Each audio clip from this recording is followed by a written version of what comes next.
Take Me Out, the ultimate podcast about ballparks and the baseball experience. It's October 17th, 2025. I'm Alexandra Ellis, and I'm joining my friend Timothy Malcolm.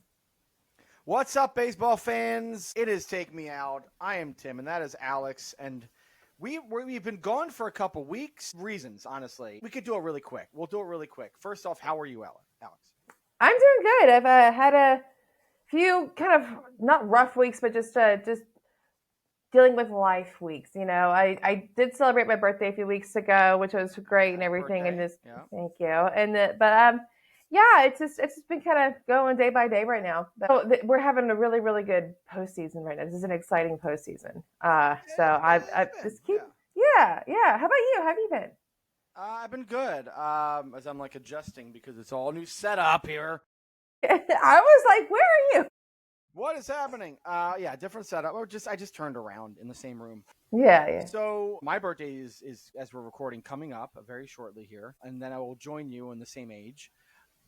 I've been fine. I mean, so what happened was we were going to record. So you had something going on than when we usually record. So I was like, let's delay it a couple days. And we delayed it a couple days. It was supposed to happen the night of Game 2 of the NLDS, Dodgers-Phillies.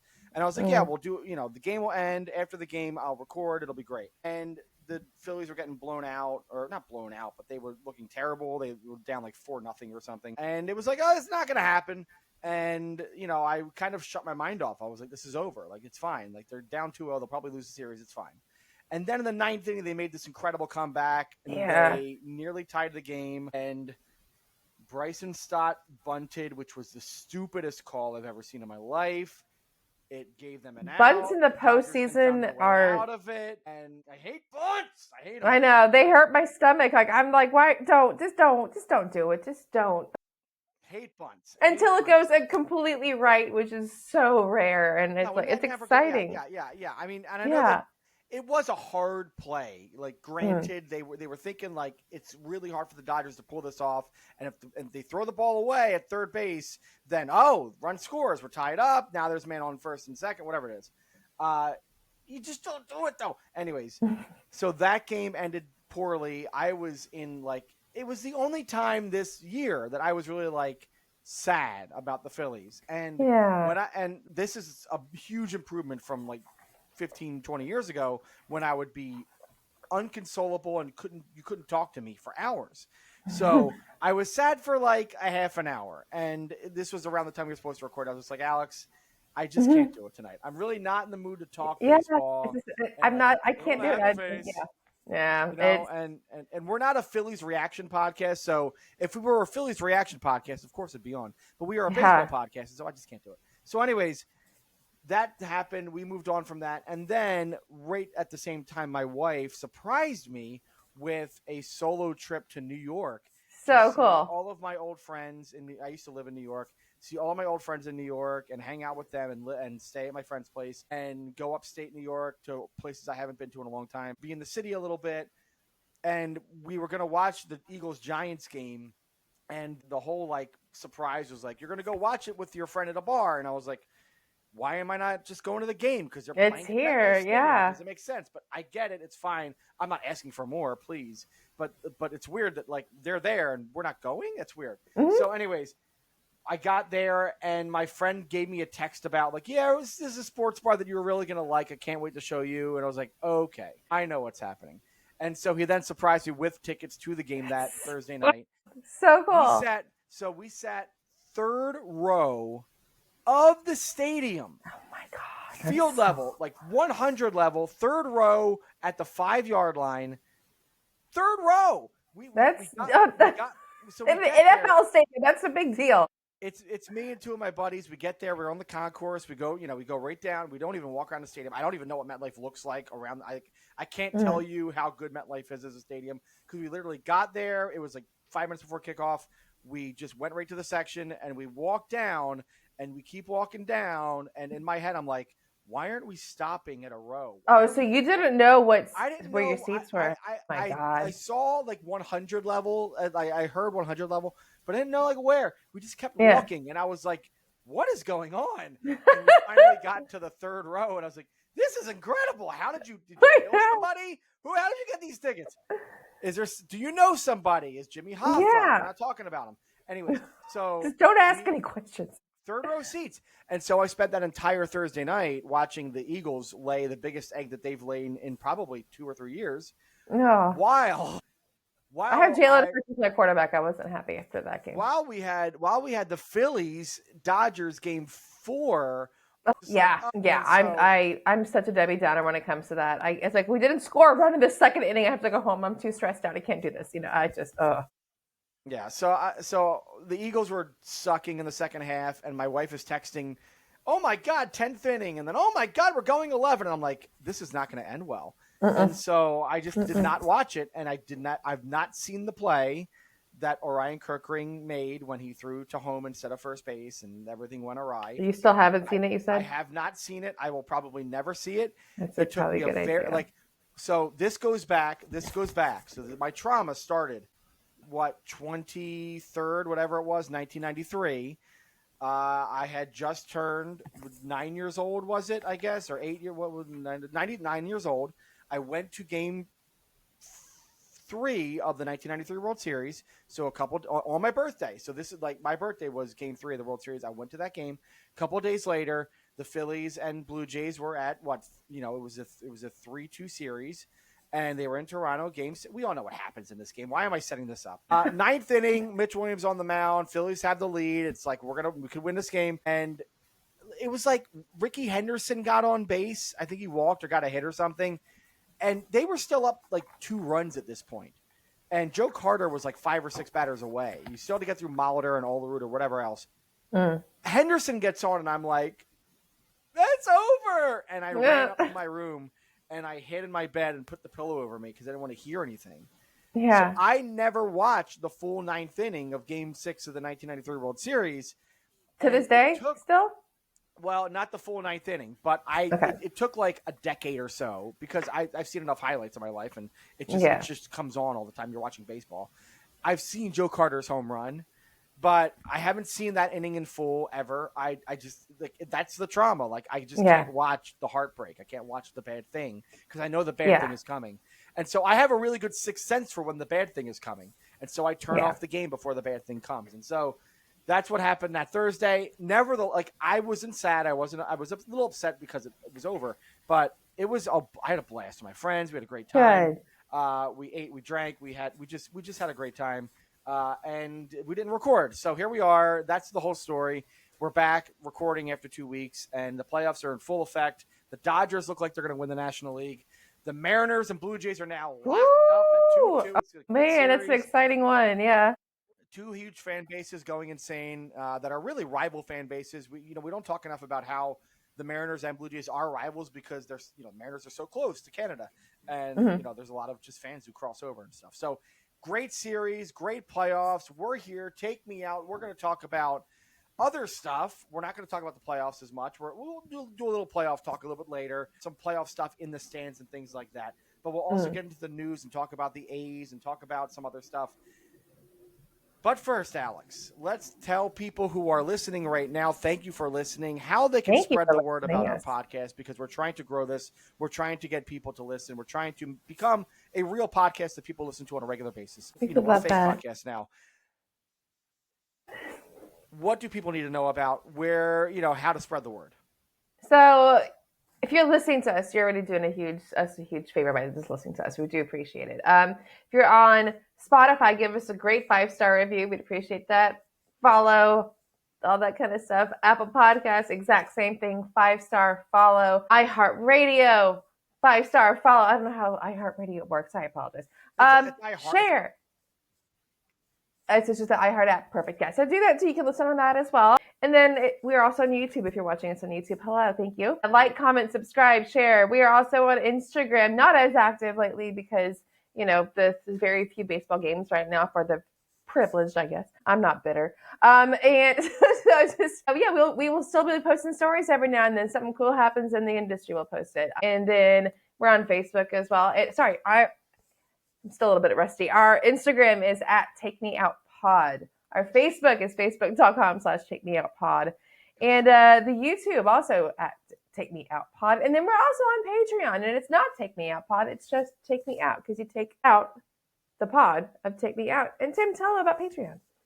We have 2 levels on the Patreon, 2 tiers. The field level is $5 a month. The Loge level is $3 a month.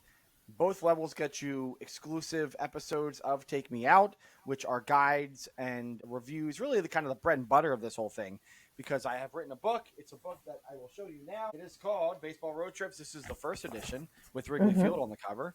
Yeah. The second edition that has Oriole Park at Camden Yards on the cover. There you go. 2 great parks. And so it's all about guides, what to do in all the ballparks, what to do in all the cities where the ballparks are. And the Patreon has those special episodes where I give you that full review, more than just what's in the book, too. There's more stuff than that. We have both Citizens Bank Park in Philadelphia, review and guide there. We have a review guide of Globe Life in Arlington, Globe Life Field. So those are there at the Patreon on both tiers if you go to Take Me Out, or patreon.com/Take Me Out. We're also going to have, if you sign up at the field level, $5 a month, we give you like fun stuff. I'm going to make you cards. We're going to give you a signed book. We're going to do all kinds of fun stuff. And if you sign up at the Loge level, $3 a month, you'll just get the free episodes. The episodes, they're free at that point, I guess. So that's what you get at the Patreon. If it's patreon.com, and it is patreon.com/Take Me Out. That's that. All right, let's before we get into the postseason stuff and all that, here is some of the news we could catch up on this week around the ballparks. Let's do it. We're going to start in Vegas. Crucial Las Vegas athletics. That sounds weird to say. Ballpark details revealed. I'm very excited about this, though, because we've talked about this for a while. So the A's, for those of you who don't know, the Oakland Athletics are gone from Oakland, and they're now in Sacramento, they California. No longer exist. In a holding pattern, purgatory kind of a situation at Sutter Health Park in Sacramento. Soon they will be in Las Vegas at a ballpark to be named. Right now it's called Las Vegas Athletics Ballpark or something like that.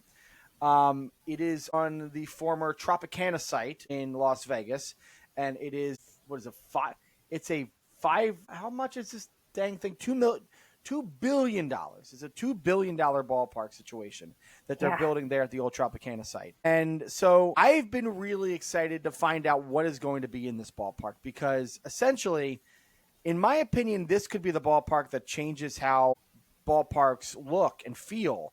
Every generation or two, there comes a ballpark that really changes the game. Oriole Park at Camden Yards in 1992 changed the game for ballparks and started the whole HOK, retro classic, retro modern style. I mean, yes, there were other elements of it in other parks and things were starting to move already, but Oriole Park was the one that kind of broke the mold. And then you get your PNCs and your Oracles and your Citizens Banks and things like that. If you go back like a generation or two before that, you get, I don't know. The first multi-purpose was, Riverfront maybe. I forget what their Busch Stadium 2. The multi-purpose, that kind of was the kickoff. And before that, you had like a Wrigley Field kind of kicked off this like new kind of ballpark situation where it would move into like a Dodger Stadium thing. Anyways, I'm getting ahead of my skis here. The point is, this Vegas ballpark can really sort of set the tone for what ballparks look like, because it's going to feel more like an entertainment center. It's going to be very indoor, but it's also going to sort of bring a lot of interactions and a lot of, what's the word when you go to a festival and, you go into a tent and they say activation, a lot of activations and things like that. So the news out of this is that, the Athletics applied for 2 building permits totaling $523 million. One is a $500 million permit to Clark County, Nevada, for core and shell work of the ballpark, and the other is a $23 million permit for precast steel, basically to get the ballpark going, to make sure that we're getting all this stuff approved and paid for, and the construction of the park, the shell of the park. The big news, though, is that Bally's Casino, they are building a development around the ballpark. It will have a 3,000-room hotel, a 2,500-seat theater, and a 500,000 square feet of retail dining and entertainment space. Everything will be accessible on a raised level with ground access via elevators, walkways, escalators, and stairs. If you've never been to Vegas, so the ground level where the streets are, you can walk those sidewalks. It's not really the most tempting thing to do because it's traffic and it's street level. It's But hot. you could. It's also hot.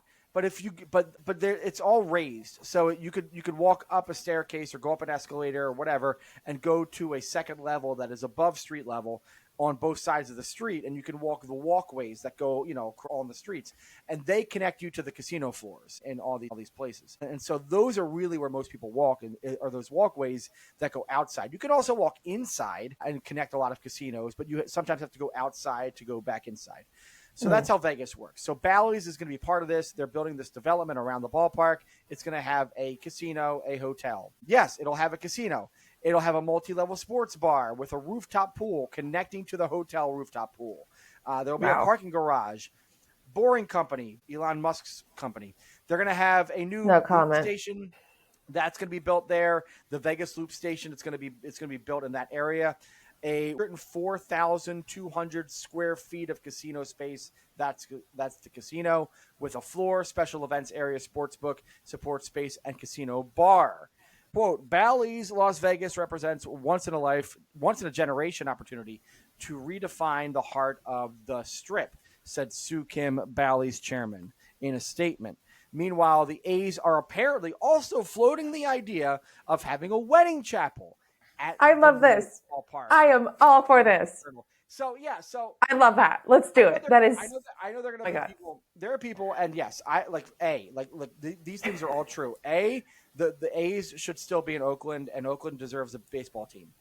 B, the owner of the A's is obviously shifty, and we've had our problems with him. C, Vegas is a weird place, and I don't love the place, but you go there, whatever, and it's not for everybody. D, this sounds kind of cool. So yes, that's so. Just the chapel. Oh, that's so cool. Every ballpark is it's a ballpark, and there's a lot of similarities. And once you get a ballpark that kind of breaks the mold, a lot of the ballparks follow that formula. And so most ballparks are the same these days, right? You walk, they have it's beautiful archways and brick and steel. And you walk they're wide concourses, and there's a beer garden, and there's like a craft barbecue place, manned by a former player, from the 1970s. And then you have your little ball field for the kids. Every park has a little ball field now. You have your little mascot area. You have, every ballpark kind of feels the same, right? Like they're all kind of getting there. Even the ones that are like the Battery, there's a development outside the ballpark. Like a lot of ballparks are bringing in these developments, for the outside, whether it's a Cordish company thing or whether it's their own thing that they, work with other companies in the city or whatever. This feels different because you have an established gaming resort company in Bally's putting together this massive development around the ballpark that will essentially be part and parcel with the ballpark. It's going to have a massive casino, so it's going to be part of the casino, ecosystem in Vegas. It's going to have a hotel, so it'll have a hotel tower. It'll be part of the skyline there. It's going to have all the other things that a casino resort in Vegas has. It'll have bars. It'll have a big sports bar, sports book area. It'll have a pool, rooftop pool, and there will be a pool potentially like at the ballpark maybe that'll connect. And so there's all these things that are bringing Las Vegas into a ballpark, and it's bringing that entertainment into the ballpark. And they're not going to be in the ballpark. Like you're not going to walk from your seat across the concourse and there's a theater with a stage and there's Bon Jovi playing. No, you have to walk across the walkway through the casino floor or across the bridge, and then you'll get to the doors of the theater. You have to pay money, whatever. But it's all connected and it's all part of the experience. And the chapel is awesome. That's so cool. That's the part that I flipped out about. Like, that's cool. I want this ballpark to have a wedding chapel. I want it to have a small stage where there's an Elvis impersonator at every game. Yes. Right. Well, you need to have, I guess, the Oakland A, their elephant needs to wear the Elvis costume. Better yet, you have. Well, I guess this is more of a Caesars thing, but you have women riding on elephants going around the stadium. Oh my God. No, don't do that to the elephants. Oh, I love elephants. I'm kidding. I don't want animal abuse at the ballpark. But leave us alone, Peter. Bring in Vegas elements. Yeah, do the whole thing. Make it what it's supposed to be. And what it's doing also is we are getting more and more states are approving casino gaming and high level gambling, and more teams are going to start to kind of look into, should we have a casino near a ballpark? Now, I am not in favor of every place in this country having casinos. I think gambling is a scourge, and I think it should be heavily regulated. And I don't Yeah. like what gambling has become in sports. It's not good to have gambling so close to sports, in my opinion. We'll never get a DraftKings sponsorship. I'm sorry. But I like the idea that in some places in this country, it makes sense to have gambling. So, yeah, you can do it, and it can be part of the sort of ecosystem. People have to be responsible. So this makes sense. I like Mm-hmm. this. I think this is great. I'm all for like Bally's Vegasing it up at this ballpark. Yeah, that's great. I think it's. I mean, it sounds like. I mean, it's exactly what you would predict from a modern ballpark in Vegas, and it sounds like it's just a spectacle because that's what Yeah. Vegas is. People go there. You go there just to see just incredible things, and that's what you're going to get. I mean, the probably not going to get it on the field with their current team, but it's still. I mean, you're still gonna. It's still going to be just a completed playground for everybody, and I think it's going to be an absolute destination. Because people don't really people live in Vegas. Obviously, people live in Vegas, but it's like it's not a place you stay at for too long. Because in our old age, we're in our 40s. Even when I was in my 30s and even my late 20s, Vegas sounded so loud and expensive and exhausting, and it hasn't really changed. So people can take Vegas in increments, and that's when people go. They stay there for 2 or 3 days at max sometimes, and that's like perfect for our things. You're going to get everything that you need in a Vegas visit in one stop, and that sounds pretty cool. Yeah. And also, I'm interested to see what those suites look like there too. Oh my God. oh, I'm sure they'll be decked out and Yeah. really crazy, which is, like, look, do it. But also, I just thought, hey, if any franchise is supposed to be kind of crazy and a playground and a circus, the A's Mm-hmm. probably fit the bill better than any other franchise in sports, Ooh, because when they moved to Oakland and Bill Veeck became the owner of the team, he really made that team into the anti-tradition ball club. They were the mm-hmm. anti-Yankees. Players could grow facial hair. You would do crazy, he brought his sort of crazy ideas to Oakland, and they wore the green and the gold, which was very different from other teams. And so, yeah, if keep that sort of thread of A's history going. I mean, you can't take him out of Oakland, you took him out of Kansas City, you took him out of Philly, but at least the idea of the A's being this sort of alternative to staid traditional baseball in some way can sort of live on when you put them in Vegas and you add this carnival around them. That to me feels fitting, and that's a nice little like silver lining to all the take A's out of Oakland kind of a thing. All right. All right, going up next, we're going to Citi Field. Citi Field Casino plan passes critical vote. Speaking of casinos, yeah. segue. We'll do this one quick. So, $8 billion casino deal, which is proposed by Mets owner Steve Cohen, got unanimous approval from the Queens Community Advisory Committee. It's called Metropolitan Park.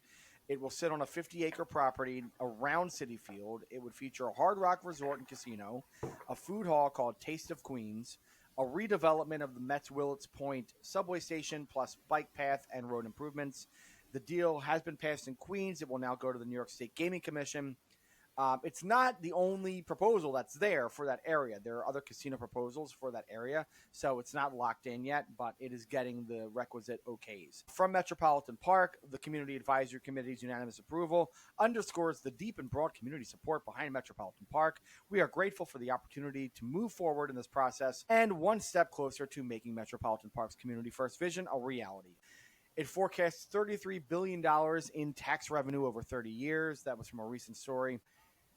Like I said, I don't want casino gambling in every part of this country. It is not good for people. It is not good for society. It needs to be done very, in increments. It needs to be done small. It needs to be done very heavily regulated, in my opinion. New York City is a place for casino gaming. I mean, we've talked about this in the past. I was kind of okay with this. I don't know if I'm okay with it still. I don't know. I feel like there are only... I don't know. I'm kind of on the fence. My biggest problem with this, and what it has been for me, is you are potentially going to hurt the lives of the people who live around the ballpark, because you're going to raise housing prices once that thing goes up. You're going to make construction. you have construction, traffic, you have logistics, all that stuff is going to drive people out. You're going to have people demolish homes and things like that to build up developments. But then once it's in play, you're going to have developers wanting to build around there. They're going to try to kick out people from their homes. Prices are going to go up in the area. People can't pay their rents. They're going to leave anyways. And then developers are going to come in and build on top and all that stuff. And that's what happens, and it sucks. And that area of Queens, especially near Flushing there, right across the way from the ballpark, is a long-time Asian American community. And has thrived and is kind of a home, and it's kind of this place where people feel safe and they feel like it is it feels like their past, and it feels like, what they're comfortable with. And so taking that away from the community is terrible. And where do those people go from there? I don't know. That's the worry that I have, is that you're going to drive people out of Flushing. I don't know what to do about that, right? I mean, there have been a lot of community organizations who have tried to protest this.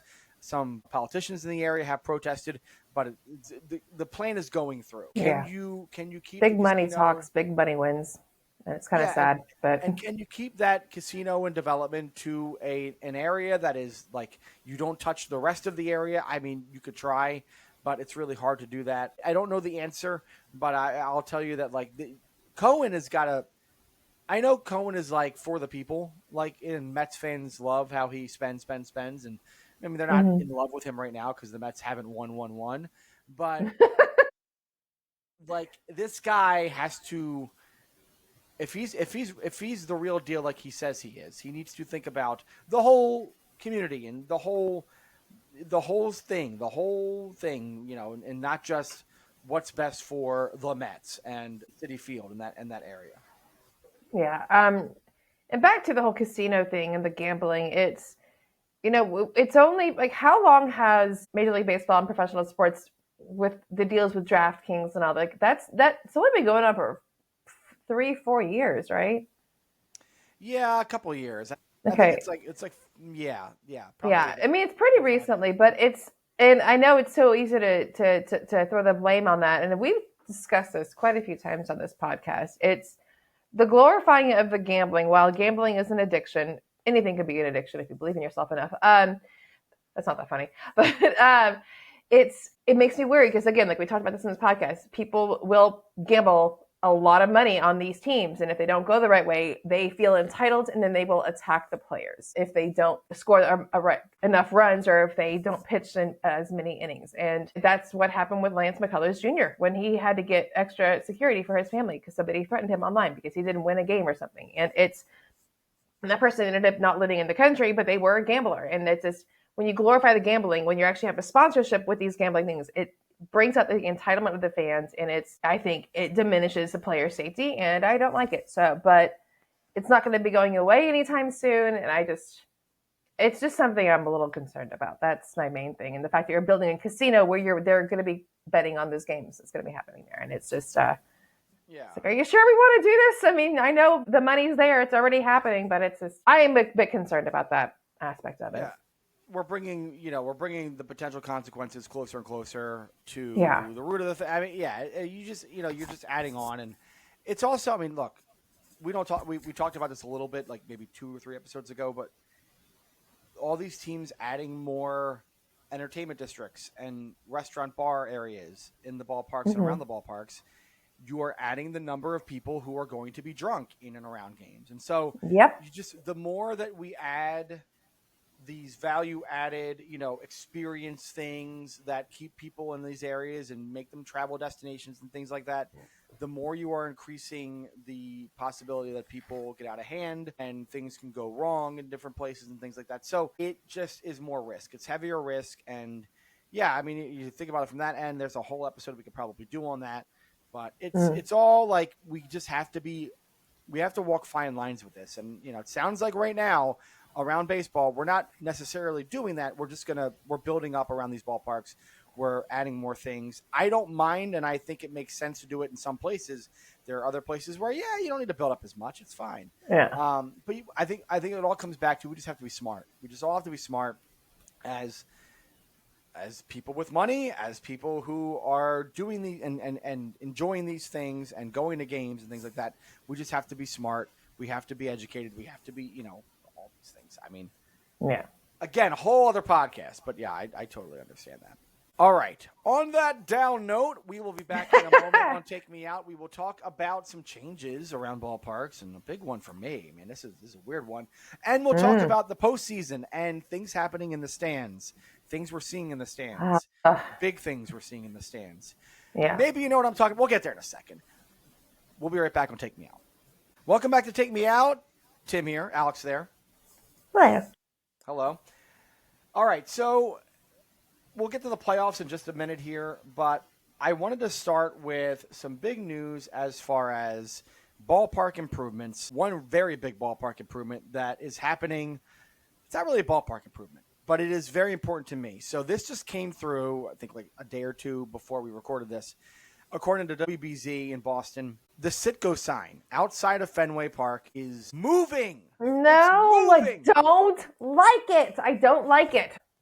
But before you get crazy, I saw this headline and I almost had a panic attack. So the Citgo sign stands atop the bookstore, the university bookstore of Boston University. I went to Boston University. I grew up looking at the Citgo sign outside. I mean, back in the day, like, you know, in the 90s and 90s, there was nothing else around Fenway Park that was like taking your attention away. There were no Coke bottles. There was no nothing. It was just the Citgo sign out in left center field, shining like a beacon in the night. And I always loved looking at that. I was like, oh my God, what a cool thing that there's this giant gas station sign way out in, you know, left center field. And so that I fell in love with. And then I went to Boston University and I would get my textbooks at the building where the Citgo sign was. And for 2 years, and I lived and worked at a building just across the way from the Citgo, like a block down from the Citgo sign. And so the Citgo sign has been a very important part of my life. I love it. And so I saw this headline and I was like, oh no, this is terrible. So due to the development of a $200 million 7-story office space that is threatening to block the view of the Citgo sign, this is all per WBZ, quote verbatim, it will be lifted 30 feet higher and moved about 120 feet east on top of its existing building. It will stay on top of the BU bookstore. It's just moving to the other side of the building, to the roof, and a little bit higher, which is actually good because I think it kind of gets blocked a little bit already by the stuff around, like the Coke bottles and the development of Fenway Park and the monster seats. Like, you don't necessarily notice the Citgo sign as much as you used to. If you raise it 30 feet higher, I think you will definitely see it better, and it will be more of a, you know, important and prominent thing. So ultimately, I think this is probably a good thing. But yeah, that was very scary. It's just like, don't touch her, leave her alone. She's perfect. But yeah, I mean, as long as you can still see her, I mean, I can kind of get it, but it's still, I can imagine just some Red Sox fans just being like, be careful. Yeah. Don't move. Don't go too crazy. Yeah. Very, yeah. And the mayor of Boston even like chimed in on this and was like, you know, things have to change, but we're going to move the sign up. And there were other people who were like, you know, we don't want to take the sign away from the building. It's very important. Like, I love the fact that people in Boston recognize like how important the Citgo sign is to the you know, the DNA of the city and their sports fandom and things like that. So, you know, big news. You will see the Citgo sign in a different configuration when you go to Fenway Park, I think probably starting next year. And, you know, they've built up that whole area outside of it. So it's just what it is. But I'm not sure if I mentioned it, but when I went to Fenway, you know, I got my hat and everything, but I also was like, this is Fenway. It's just a big park. This is 2017. And I got a t-shirt as well. And it was like a dark green, the same color as the green monster. And it just had the Citgo sign on it. And it's just like, that's how you just know it's still a Boston shirt. It's a Red Sox shirt. And it's just like, it didn't even say Boston Red Sox on it. It said Citgo. And it's like, yeah, that's a Fenway Park shirt. Yeah. Yeah. You so know, simple. And if you know, you know. Yeah. All right, moving on. The Astros are renovating the Diamond Club at Dyken Park. It is a $2.4 million renovation. The project is running through March 2nd per the Texas Department of Licensing and Registration. The work includes reconfiguration of the existing kitchen and dishwash room, new team store, updated finishes, and lighting in dining room and lobby areas, and air handling unit and valve box replacements. I don't know. Basically, they are updating the Diamond Club. If you go to the Diamond Club at Dyken Park, must be nice. Yeah, must be nice. I've never sat there. I know people who have sat there before, and it's through their work they're able to do it. And I'm just kind of like, mind nothing to you. I mean, thanks for the invite. Yeah. But this is just, so if you go there, you might see some changes. Things are going to be a little bit different. There'll be a team store, basically. Not much in the fan facing area, but like different. Yeah, just behind like the scenes. lighting in the dining room, team store, like that kind of thing. That's about it. Meanwhile, the Milwaukee Journal Sentinel reports that the Brewers are adding a public plaza to American Family Field in Milwaukee. It'll include a beer garden. Who knew a beer garden in Milwaukee? A performance stage and mini golf course behind the outfield near the bridge over Highway 175. In the design stage so far. So they're not constructing it yet, but they're kind of putting it together, and it'll probably, very soon enough.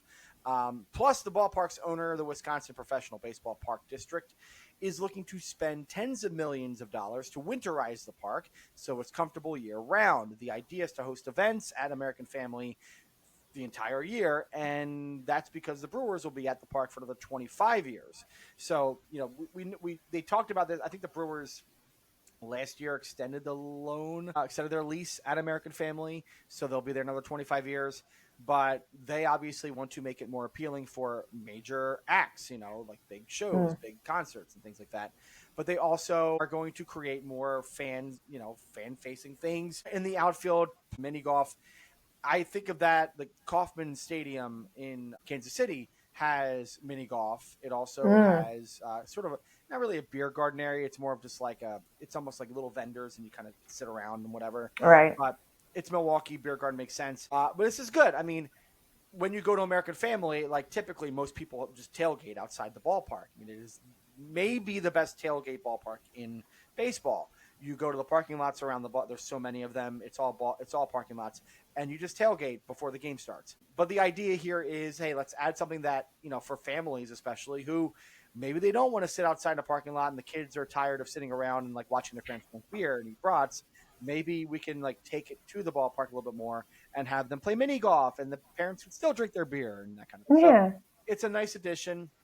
I don't know if this is going to happen in 2026 or 2027, but look out for it. It looks like it's going to happen. But good to see that the Brewers, unlike other teams, who are trying to get out of their ballparks and build new shiny ones, the Brewers are going to stay at American Family for another generation plus, it looks like, and they're trying to make improvements around the edges right now and around the margins to make it more friendly for all Milwaukeeans. So that's good.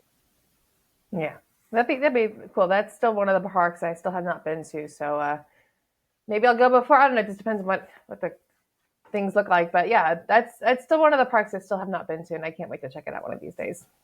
It's a fun place, and like I've said before, it's the pregame, the whole lead up, the culture around Blue Mound and the tailgating and all that is really second to none. It's fun. It's worth it. So yeah, American Family is a cool place. Okay. Speaking of American Family, let's get into playoff talk because we have another round of fans behaving badly. Dodgers and Brewers playing in the NLCS. The Dodgers are currently wiping the floor of the Brewers, so here's what I think, and this is the last time I'll mention this right now. Maybe we'll revisit this around the World Series. I truly believe that the Dodgers are the best team in baseball, and it'll show that through the World Series. I truly believe that the Phillies are the second best team in baseball. And it just so happened that the Dodgers and the Phillies met in the DS. That was a very tight series that could have went either way, and the Phillies had their head in their butts a little too much. I think it's sad that they didn't go 7. It wasn't a 7-game series. They didn't go LCS or whatever. It's because I think that would have been potentially a 7-game series. I truly think they were the best two teams in baseball. Now, maybe the Mariners or Blue Jays will prove me wrong, but as you're seeing in the NLCS, unless the Brewers make an incredible comeback, the Brewers are just completely overmatched against the Dodgers right now. And we'll see what happens in the World Series. But, man, the Phillies were the team. I think they were the team that could have actually gotten the Dodgers. But anyways, back to the discussion at hand at the NLCS in Milwaukee. So, this has been reported by a bunch of different outlets. I have TMZ queued up here because why not? So, there was a fan who, at American Family, a Brewers fan, was having a disagreement with another fan who was a Dodgers fan. And it was all caught on video.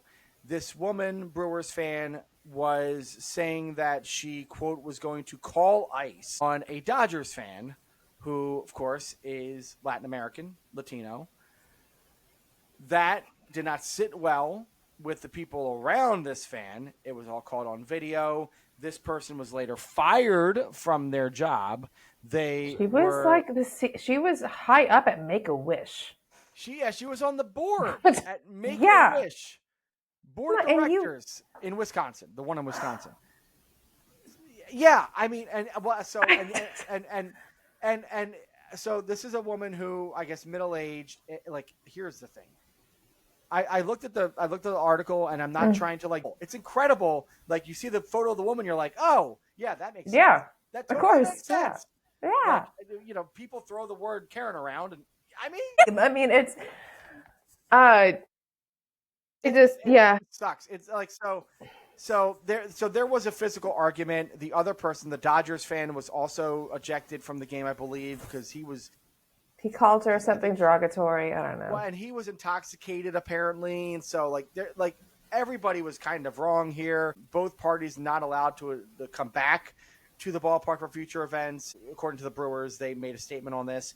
It just sucks, and like we are in highly charged times. In these charged times, I'm not going to get overly political about this. However, we're both overly political, and people who probably listen to us know who we are. People are getting just thrown out of this country from their homes, from their families, in the worst ways, and they are being just completely, like, their civil rights are being completely destroyed from them. It's atrocious what's happening in this country, and to make light of it, to bring it up, to be racist, to be prejudiced, to be anything to other people in this country or anywhere ever is just, like, it is not the right thing to do. It sucks. It shows who you are as a person. It shows the kind of things that you think about. It shows the kind of things that you are trying to think about. And it's just, like, you got to, like, rethink everything about yourself. If you have those thoughts, if you say those things, like go to therapy, go to counseling, like think about who you are. Seek help. It just sucks. And the fact that it's happening, like, at a ballpark, public place, sporting event, these are, yes, the playoffs are highly charged, and the playoffs are, like, very important, and you want your team to win, and you don't like the other team, and you're rooting against, and you can boo, and you can, like, say, hey, your mother was a snowblower, or whatever, like, something stupid, silly, whatever. Your mother was a snowblower. Sure. Pitcher's got a big butt.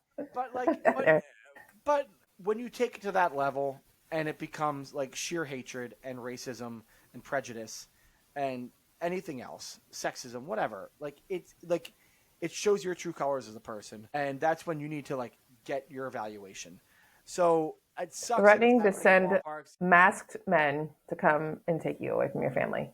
Yeah. Sometimes very violently too. Well, usually at all times very violently. And it makes what is supposed to be a fun experience and an entertaining experience just terrible, and it makes it violent, and it makes it disgusting and gross, and it makes it ugly. And look, I was going to say, like, playoffs are highly charged and exciting, and you want your team to win, but it's also, at the end of the day, sports, and it's also, at the end of the day, supposed to be entertaining and fun. Like, yes, I am upset that the Phillies lost in the NLDS. I was sad. I was upset that the Eagles lost at MetLife Stadium, and I yelled something at one point toward, like, you suck, or, like, what are you doing? That kind of thing. And apparently, like, some of my saliva got onto the fan in front of me, who's a Giants fan, who had, like, a very, like, Mike Francesa, like, slick back hair kind of thing. And he was like, hey, you spit on, like, he turned around and was like, you spit on me. And I was like, look, I'm really sorry. I'm sorry. I was yelling, I'm really sorry. Yeah. Like, yes, I was a little loud, whatever. Like, that guy was probably a little too upset too. But, like, we just don't need to get there. We don't need to get angry, and we don't need to show, like, if we're getting that angry, we're getting that upset, we're getting that violent, we're getting that racist or whatever it is, like, we are stepping out of what is supposed to be a fun, happy, exciting time at the end of the day. And so it just sucks. It sucks. I saw the clip of that video. I've only watched it once because it makes my blood boil. And it's just kind of, I'd like to say a lot of things, but I'm not gonna, Yeah. Like we should be protecting each other right now. We should be standing up for each other instead of threatening people with goons Yeah. because that's what ICE is. Sorry, yeah, that's pretty political. That's not political. That's just it's a charged We should. thing. But ICE, they're goons. They really are. Yeah, and we should be just enjoying the games with fans of other Yes. teams. Even if we don't like the team, we don't want our team to. We don't want that team to win. Like the Giants game. I mean, the guy who like turned around and was like, "You spit on me." He was like, he seemed to be very upset the whole game. He was very like this the whole game. So he clearly like was looking for something to say. Yeah. But after the Eagles got killed by the Giants, yeah, we were upset. But also, like, there were Giants fans that we ran into on the way out of the stadium. We were like, dude, Scatabo killed us. What a game. You guys, what a win. Like, that's a big win for you guys. Like, you know, like it becomes like, hey, good, like, great. We're happy for you. Yeah. Whatever. Like, we're not that upset. It's okay. Let's move on. It's sports. Life happens. Right. All right. Meanwhile, at American Family Field as well, have you seen Front Row? We have to talk about Front Row Amy. You know, I haven't right? read the entire story, but tell me what this is because I've heard So, of some it's stuff. this woman named Amy. Oh God, I wish I had all the info. I actually just wrote in our notes. We have to talk about Front Row Amy. Her name is like Amy Johnson or Amy. It's like a very like basic sort of name, I think. She's a Brewers fan, lifelong Brewers fan. She's been at Brewers games for a long time, and she usually sits in the front row at American Family Field, like in the front row behind home plate, like right to the left behind home plate.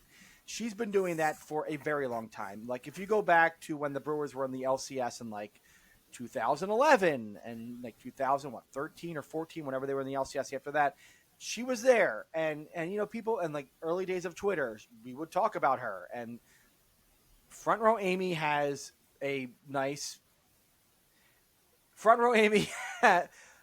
She has a chest, right? She has nice breasts, is what I'm saying. Okay. She has you know, Good for like, her. she also like This is not what I thought of what you were going to talk about. This is a completely different story. I'm sorry. Amy? No. I was talking about this was like I barely had my coffee this morning. I thought this was like the Astros fan who was buying the tickets from Mariners fans. Oh, well, That's something also else. really That's a good story. Yeah, that's a great story. There's an Astros fan who her name is Holly something. I forget what it was. And big Astros fan and was tired of the Astros being cheaters narrative, which not really narrative, but she Fair. to show like that she cared about, like she wanted people to enjoy baseball and their teams in the playoffs. She got some Mariners fans tickets to LCS games because they couldn't afford them or like, you know, they really wanted to go. She was like, I'm trying to do something nice for other fans. And so that's an awesome story. Yeah. Front Row Amy, she's got a nice chest. Okay. She's got a nice chest and she wears shirts that, you know, ensure that the chest, it can be seen. The cleavage can be seen. I'm trying to say this in ways that are like not happily married, you know, all that stuff. So I'm just trying to say it. But back in the early days of Twitter, you know, before I was happily married or had a girlfriend, I was like, oh, look at that girl. I wasn't that. There were like a lot of people on Twitter who were like, oh, hey, what is she trying to do? You know, people think like, is she trying to distract the other team's pitcher because I'm trying to do my windup and ooh, what's that? You know, I don't know, but it clearly like she's a super fan and the Brewers have made like jokes and been cheeky about Front Row Amy while also just acknowledging that she's a big fan and she loves the Brewers. Like she's been in photos with Bernie Brewer. I think there's like a photo of Bernie Brewer sitting next to her with his eyes potentially looking at her chest a little bit. Like it's kind of like that. It's all implied because it's cheeky and she goes with it, right? Like she clearly goes with it, and the Brewers they kind of acknowledge it, so it's all there. I think it's fine. I like whatever. Like it. Look, if she's a consenting adult, you know, mama gave you. If you're a consenting adult, if you're cool, and you're not like you know you're not breaking the law, fine, cool. Like do whatever you got to do to distract the other team. You know, I don't like Dinger, the Rockies mascot, whooping it up behind home plate during playoff games for the Rockies. Just looked at pictures of her. It's not as bad as I thought it was going to be. No, but she just has cleavage. She has cleavage. Yeah. And you know she's very attractive. Whatever. It's fans can like as long as you're not those Phillies and Yankees fans at Yankee Stadium. Back in, my God. August, as long as you're not doing that kind of stuff and you're just you have a good time. It's fine. I mean, I got a feeling in Vegas, it's when that stadium opens, you're going to probably see, because it is Vegas. Well, We'll see yeah, how that goes. people dress up that kind of thing. Yeah. You know, when I go to baseball games, I try to be the most handsome person I can be, so that I don't.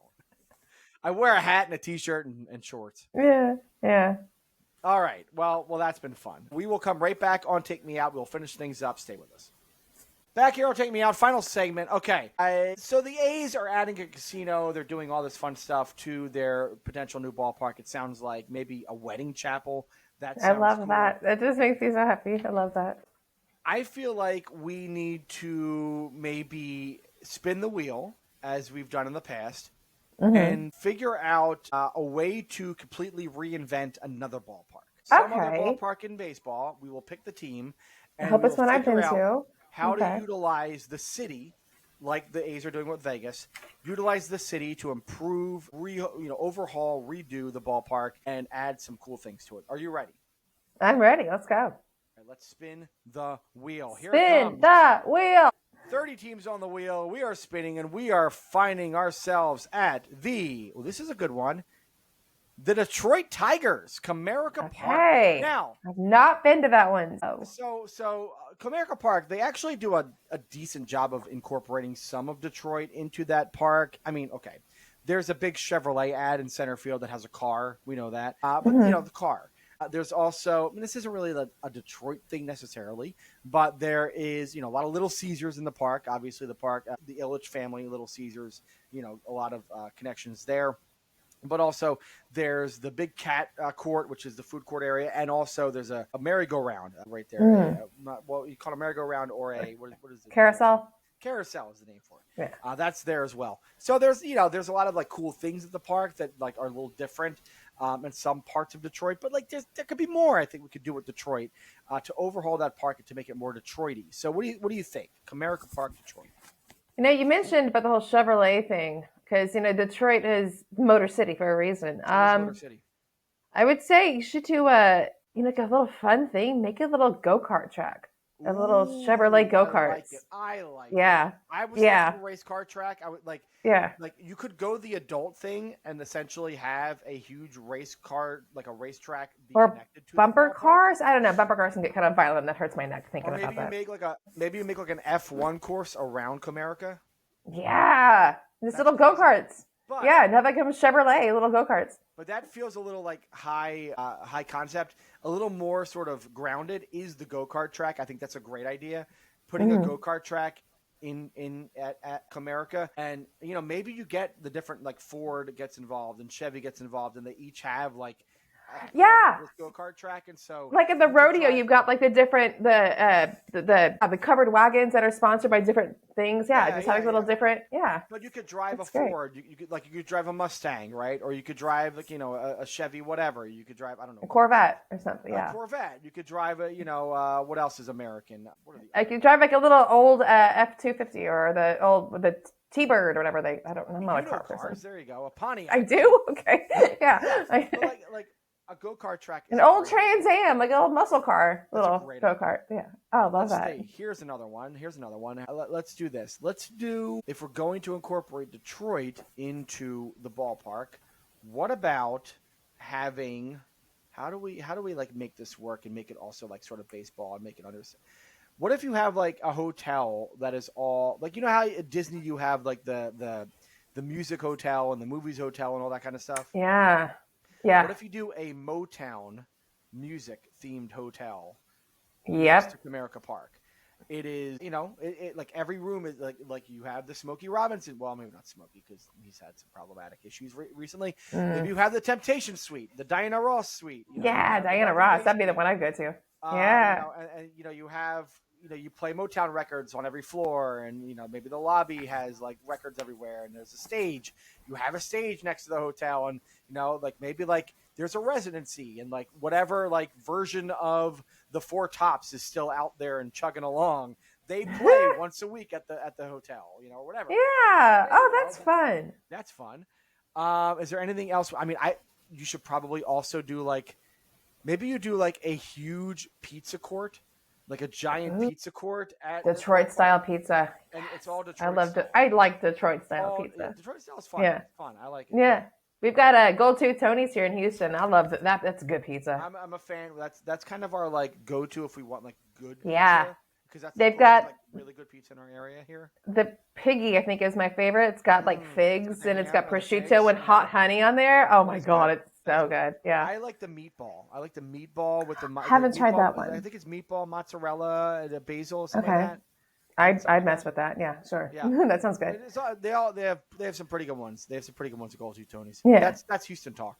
But Detroit, Yes. I think this is good. The go-kart track is great. I think a Motown themed hotel resort is a great idea. There is a casino already in Detroit nearby. It's the Greektown. Well, it used to be called Greektown. I think it's Hollywood now. But that's still a walk from the ballpark. Greektown is kind of like it's become a casino area. It used to be Greek. Maybe you add some Greek into there. Maybe there's a I don't know. I got to think that one through. I don't know, but I think there's enough there to work with to kind of the pizza court and the go-kart track and the Motown Resort and Hotel. That's great. We can overhaul Comerica now. I think it's worth it. Let's do it. Okay. Love it. Yeah. Well, that's it for this week of Take Me Out. We'll be back next week to probably talk a little bit more about the playoffs and the World Series as that will get underway. We'll also talk about what's new in the ballparks, and we'll get closer and closer to the offseason. We'll probably have to bake up some offseason stuff, but we're getting there. Very close. Well, we're almost there. I know. I'm sorry. But we'll get to talk about, like, the World Baseball Classic, which is coming next year. Yeah. I am. I'm excited about that. Yeah, very excited about that. So, yeah, it'll get good. All right. That's it for Take Me Out. Thank you so much for listening. We'll be back next week. Until then, I am Tim. And I'm Alex. And for a little bit longer, it's baseball season. See you later. Bye.